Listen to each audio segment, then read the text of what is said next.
Boa tarde, pessoal. Então, como o Douglas falou, meu nome é Chai. Eu estou desenvolvendo iOS aí principalmente desde 2013. Eu gosto muito de estar envolvido nas comunidades. Eu aprendo muito com a comunidade e gosto de colaborar de volta também. E algumas das minhas experiências de lugares que eu passei, então, eu passei na Universidade Federal do Rio Grande do Sul, fiz ciência da computação, participei do Developer Academy em Porto Alegre, fui lead iOS na Warren, em Porto Alegre também, e recentemente tive a experiência de trabalhar na Apple. Então, hoje eu vou falar um pouco sobre SwiftUI. E eu sou muito entusiasta de novas tecnologias. Então, quando o SwiftUI saiu, eu mergulhei direto para descobrir como funciona. E logo no anúncio, a Apple deixou muito claro que SwiftUI é o menor caminho para construir ótimos apps para todos os dispositivos. Isso me deixou intrigado e bastante ansioso. Então, um pouco das minhas primeiras descobertas foram que SwiftUI é uma maneira totalmente nova de pensar para desenvolver UI. É um framework de UI declarativa, ao contrário de imperativo do UIKit que a gente estava acostumado. E o foco do SwiftUI, a ideia é que o foco seja nas funcionalidades da UI e não tanto nas especificidades do layout, né? Então, a SwiftUI é mágico na maior parte do tempo. A gente vê exemplos como listas, forms, tabs, sendo desenvolvidas com SwiftUI numa fração do código que seria o tamanho em outras, em UIKit, por exemplo. Mas sempre chega a hora que o nosso layout foge dos padrões e a gente precisa um pouco mais de controle sobre a nossa UI. E quando isso ocorre, a gente percebe que o que a gente sabia em UIKit não se aplica mais.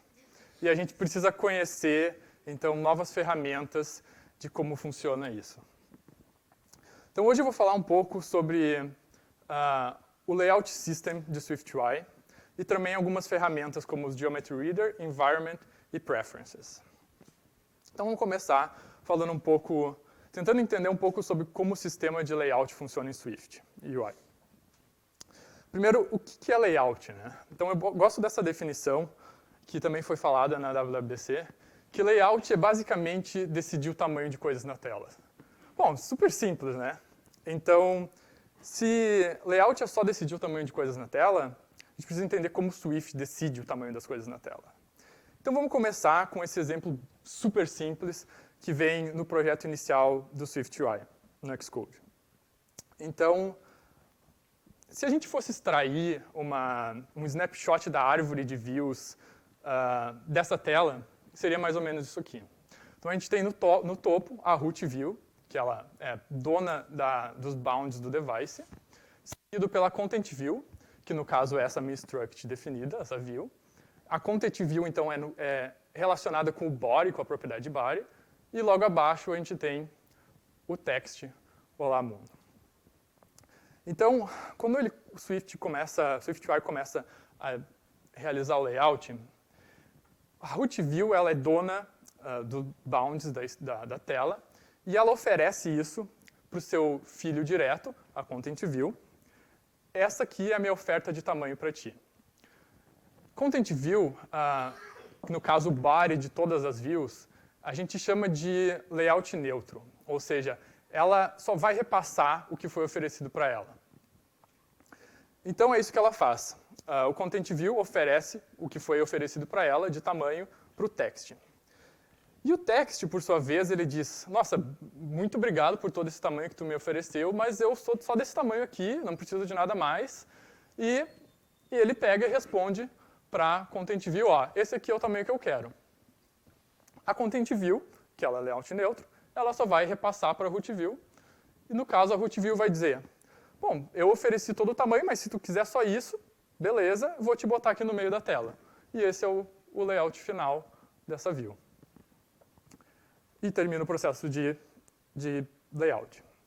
Então, quais são os três as 3 etapas principais. O pai propõe um tamanho ao filho. O filho decide, ele escolhe o seu próprio tamanho, com base ou não no que o pai ofereceu.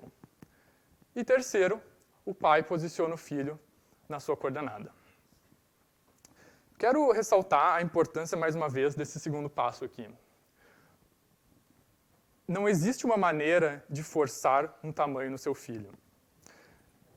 Então, a escolha sempre será dele. E isso é uma das grandes diferenças de UI-Kit como a gente está acostumado. Então, a gente tem que pensar em guias, sugestões que a gente dá para os filhos. Então, vamos incrementar um pouco o nosso exemplo. Vamos adicionar um background no nosso text e um padding de 16 pontos. Como que o layout se dá? Os primeiros passos são parecidos. A Root View oferece tamanho completo para Content View, que é layout neutro, oferece a mesma quantidade para o background, que também é layout neutro e vai oferecer o mesmo tamanho para o padding. A view do padding não é layout neutro. E ela sabe que não importa o tamanho do seu filho, ela vai ser 16 pontos em cada lado maior. Então, o que ela faz? Ela pega o tamanho que foi sugerido para ela, diminui o padding, que ela tem certeza que vai precisar, e oferece esse novo valor para o text. O text, por sua vez, vai dizer, ok, mas o meu tamanho é esse pequeno, responde para o padding adiciona a sua margem, responde para o background é layout neutro, mas antes de reportar para cima, ele vai reportar para o segundo filho. Cores, que é o segundo filho, são views totalmente passivas, ou seja, elas sempre vão aceitar as sugestões que os pais mandam para ela. Então, a cor aceita o tamanho e essa informação é propagada para cima até que a Root View posiciona no centro. Ok, vamos fazer um exemplo um pouco mais complexo. Uma stack horizontal. Então, aqui é uma stack simples com 3 filhos, uma imagem e 2 textos. De novo, pegamos o tamanho total do pai e esse é oferecido para a primeira para a stack. A stack, ela tem certeza que aqueles 2 pedacinhos, que é o spacing, ela precisa. Então, o que ela vai fazer? Ela subtrai do tamanho que foi sugerido para ela, e o resto ela vai dividir em 3, um para cada filho. E ela pega um desses e oferece para view com o tamanho mais fixo, com layout menos flexível, que no caso é a imagem, que tem um tamanho fixo de 30 por 30. Então, a imagem vai reportar para cima, esse tamanho é maior do que eu preciso, e a stack view vai diminuir o tamanho que a imagem aceitou do tamanho disponível. Depois, ele pega o segundo espaço, oferece para a próxima view. Nesse caso, exatamente o que ela precisa, então ela aceita. E o último também, exatamente o que precisa. E essa informação é comunicada para cima. E o layout se encerra. Agora, imagine que o tamanho disponível para stack fosse menor do necessário para fazer o display dos textos. Então, o começo é igual, diminuímos os espaços, oferece um deles para a imagem, diminui de lá, e aqui a gente já pode ver que os 2 espaços que sobraram ali, a divisão 1 e 2, já é menor do que cada uma das labels precisa. Então, a gente já viu que vai dar alguma coisa errada. Esse espaço é sugerido para o text, e o text diz, beleza, eu posso escolher se eu quero ser maior ou menor, mas eu vou escolher diminuir meu tamanho para aceitar essa sugestão que meu pai deu. Então, ele trunca as 2 labels. não é o que a gente gostaria, né? Então, geralmente, quando não tem espaço, a gente não vai escolher por truncar duas labels, mas a gente vai escolher uma delas para ter prioridade. E isso em SwiftUI é muito fácil, basta a gente aumentar a prioridade do que a gente quer, que não diminua o tamanho. Então, vai ser oferecido para essa view primeiro, antes de ser oferecido para as outras. Ok, então esse foi um resumo sobre como funciona mais ou menos o Layout System. E agora a gente vai para a primeira ferramenta, Geometry Reader. Esse novo exemplo aqui, ele é bem simples. Então ele é basicamente uma stack vertical,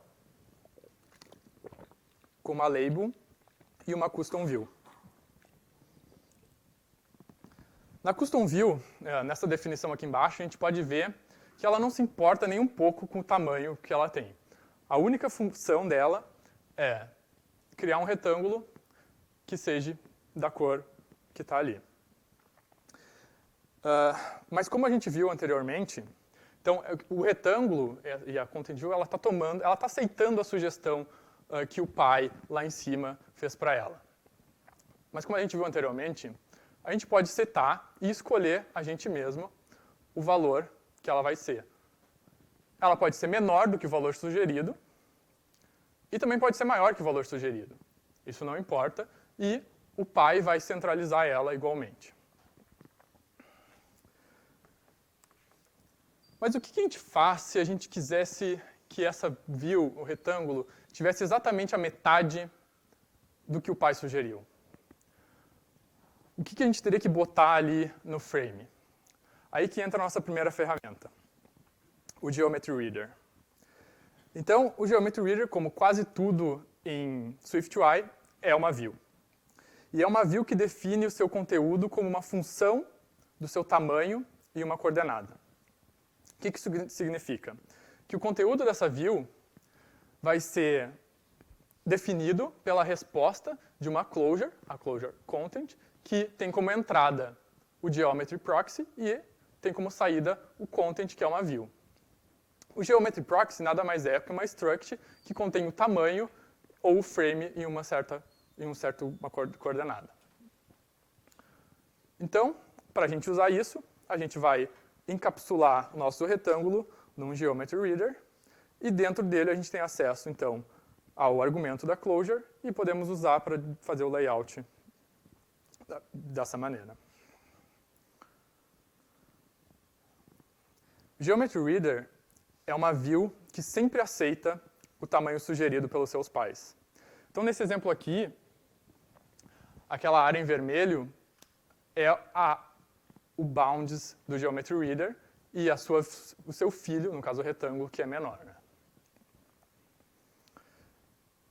Views em SwiftUI são como receitas, eu gosto de dizer. Pense numa receita de bolo. Tá? Então, quando tu está criando as tuas views, tu está dizendo como que tu quer que aquele bolo seja feito, mas tu não chega a tocar nos ingredientes. Da mesma maneira, em SwiftUI, não temos acesso às views reais que vão estar mostradas na tela. Então, como que a gente mede o tamanho de uma view que tu não tem acesso? A gente não mede o tamanho de uma view, mas a gente inclui um medidor. E, na real, é mais ou menos isso que o Geometry Reader é. É um medidor que vai ser usado depois na criação das views. Esse foi o Geometry Reader. Agora, eu quero falar um pouco sobre o fluxo de dados em SwiftUI. Existem duas maneiras de transitar informação na árvore de views. A primeira delas é chamada environment, e ela transita informações de cima para baixo na árvore. A segunda, o preference, que transita informações de baixo para cima. Então, vamos começar com um environment. Então, o environment é um conjunto de informações passadas sempre de uma view para os seus filhos. Como diz o nome, a gente tem que pensar que a gente está criando um ambiente, né, que nossas views filhas vão viver. Então, o pai pode criar, modificar e passar adiante as informações do ambiente. Mas lembre, cabe ao filho aceitar ou não. Sugestões. E o primeiro exemplo que me chamou a atenção foi esse aqui. Que, quando eu estava vendo esse exemplo aqui, é basicamente o equivalente a uma cell, né, em SwiftUI, me chamou a atenção 3 coisas. Que a gente estava setando a fonte numa stack, nos 2 primeiros exemplos, e embaixo a gente estava limitando o número de linhas numa stack que contém outras stacks que contém textos. E eu fiquei pensando, como que essa informação está sendo usada pelos meus textos? Está funcionando, né? Ele troca as informações e a fonte como eu queria. Como que essa informação é passada do stack lá para o meu texto, né? Então, dando uma vasculhada no framework, a gente percebe que, na real, essas 3 linhas podiam ser substituídas por essas. Então, na real, nada mais do que a gente está setando environments que podem ser lidos e aceitos ou não pelas views que estão na hierarquia abaixo daquele environment. E nos headers a gente vê que a Apple usa environment values bastante no framework. Então, a gente pode ver alguns aqui como exemplo. IsEnable, para ativar e desativar controles na UI, fontes, limites de linha, direção de layout e, inclusive, temas como Light e Dark Mode. Então, sim, se o teu app está em Dark Mode, por exemplo, porque essa é uma configuração do usuário, tu pode dizer, a partir desse nodo, tudo embaixo eu quero que seja sempre Light Mode. É só tu trocar o environment a partir daquele nodo, que a partir de lá tudo vai ser com a tua escolha. Então, para exemplificar um pouco do uso de environments, vamos criar aqui um exemplo rapidinho. Então, basicamente, eu tenho esse app que tem informações sensíveis e, em momentos específicos, eu queria esconder essas informações. Tipo assim. Então, essas views estão em lugares diferentes do app e eu gostaria que elas reagissem a esse estado, essa flag global, que ativa ou desativa a interface. E vamos fazer isso usando environments, então, como a gente viu. Então, a primeira coisa que a gente precisa fazer é declarar essa struct que conforma com o environment key. A gente precisa declarar o associate type, no caso, o meu velho vai ser um booleano, né? O valor default, se isso não for setado, e daí a gente faz uma extensão no environment values com a propriedade que eu quero ler e escrever. E daí, na hora de usar, é muito simples. Eu posso setar, por exemplo, no SceneDelegate, o meu environment para o isRedactor vai ser true, e em qualquer view do meu app que está abaixo daquela lá, eu posso somente usar o environment para ler e usar essa variável. E isso sempre vai ser reativo, ou seja, quando a gente trocar lá em cima, todas as views vão ser redesenhadas. Então, esse foi o environments. Lembre, a gente pode usar para setar um ambiente e depois acessá-lo debaixo da árvore, sempre de cima para baixo. Agora vamos falar sobre preferences.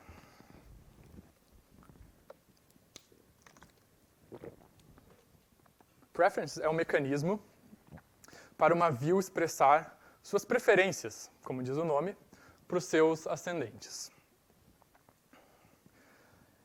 Então, o primeiro lugar que me chamou a atenção foi nesse exemplo aqui, de uma navigation view, onde a minha home view está explicitando que ela gostaria que o título da navigation bar fosse home view. E não tem nenhuma conexão entre a minha home view e a minha content view. Aliás, a navigation view ela nem sabe o que pode estar dentro. Então, agora vocês já devem adivinhar, isso aqui é uma preference. Então, essa aqui, na real, foi eu que criei, porque ela é privada no framework. Então, eu criei essa aqui que é similar para demonstrar. Mas isso é o que o navigation title faz. Vou criar um exemplo aqui, então, que é muito similar. Tá? A gente quer criar uma view que seja um quadro e possa trocar o conteúdo interno. Vamos tentar reproduzir esse layout. Existem diversas formas de implementar esse layout. A gente vai fazer uma que, obviamente, use preferences. Então, vocês podem ver aqui que no exemplo, essa aqui é a API que eu quero. E ela é muito similar à API do Navigation View. Então, a gente tem lá em cima o Picture Frame e uma view interna. E eu quero poder setar o meu título ali embaixo. Então, obviamente, como a gente viu, a gente sabe que lá embaixo a gente tem que usar um preference. E daí tem aquela key, que a gente não sabe o que é ainda. Se a gente entrar na documentação, a gente vê que aqui é o tipo de K, sendo que K tem que conformar ao protocolo preference key. Então, vamos criar essa classe. Então, eu criei o meu title preference key. O tipo dele vai ser uma string, opcional, porque a view pode ou não setar o título. Então, o valor default vai ser nulo. E a gente tem que implementar o reduce, que nada mais é que a função que vai ser executada quando um novo valor entra na hierarquia de árvores. E o que a gente gostaria, na real, é substituir. Então, é isso que a gente está fazendo ali, somente pegando o next value e substituindo para o value atual. Ok, então essa parte de baixo eu devo compilar. A gente só precisa criar agora o nosso picture frame. A gente pode começar, então, já botando o nosso content, que a gente recebeu via uma closure, já fazer o display dele. Próximo passo, a gente vai adicionar um overlay com a imagem do frame. E agora chegou a parte legal. Como que a gente vai pegar o título da subview, do content, no caso? A gente tem esse método aqui, chamado onPreferenceChange, que a gente passa o mesmo aqui que a gente usou para setar na árvore. E aqui dentro a gente tem acesso à preferência que a minha hierarquia de filhos setou ou não. Mas, dentro dessa closure, a gente precisa de um meio de salvar essa preferência, né? E para fazer isso, a gente pode criar um novo estado na nossa view e setar esse valor que a gente recebeu lá em cima. Então, sempre que a subview setar novamente um novo valor, ele vai ser atualizado, vai ser chamado aquela closure, vai atualizar o title, é um state, ou seja, ele vai recalcular toda a view. Então, para usar, é muito fácil, a gente pode só fazer um overlay e usar o title. Então, aí está pronto, nossa view está funcionando. Mas os desenvolvedores do framework perceberam que isso era um padrão que se recorria muito. Então, preference change, overlay e um estado para guardar. Então, a gente tem um método que combina mais ou menos tudo isso, que é chamado overlay preference value.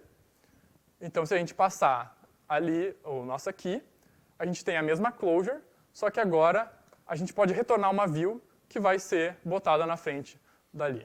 Então, a partir disso, a gente não precisa mais da variável, pode tirar lá de cima, então fica bem mais simples.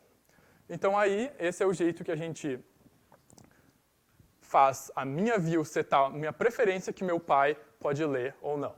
Então, a gente seta o meio de comunicar de baixo para cima na árvore de views. Ok, esse foi, então, preferências. Recapitulando. SwiftUI, o menor caminho para construir ótimos apps em todos os dispositivos. É claro que é um framework muito novo, foi lançado há meses atrás e tem muito a evoluir, mas a gente pode ver que o poder de SwiftUI é incrível e isso só vai aumentar. Layout é decidir tamanho de coisas na telas e posições. E o jeito que Swift faz isso é o pai propõe um tamanho ao filho, o filho escolhe o seu próprio tamanho, aceitando ou não a sugestão, o pai posiciona o filho na coordenada do pai. Não existe maneira de setar, de forçar o tamanho no seu filho, ou qualquer outra coisa. É sempre uma decisão sua se você aceita ou não. Views são como receitas. Use ferramentas para expressar o que deve ser feito durante o layout. Environment, mecanismos de passar informações para os seus filhos. E preference, mecanismo para passar informações para os seus pais. Muito obrigado, eu sou o Chai. tem meus contatos, sou Chai Wieser em todas as redes, perguntas, sugestões, dicas, e vou botar essa talk no meu GitHub hoje ou amanhã no máximo. Obrigado.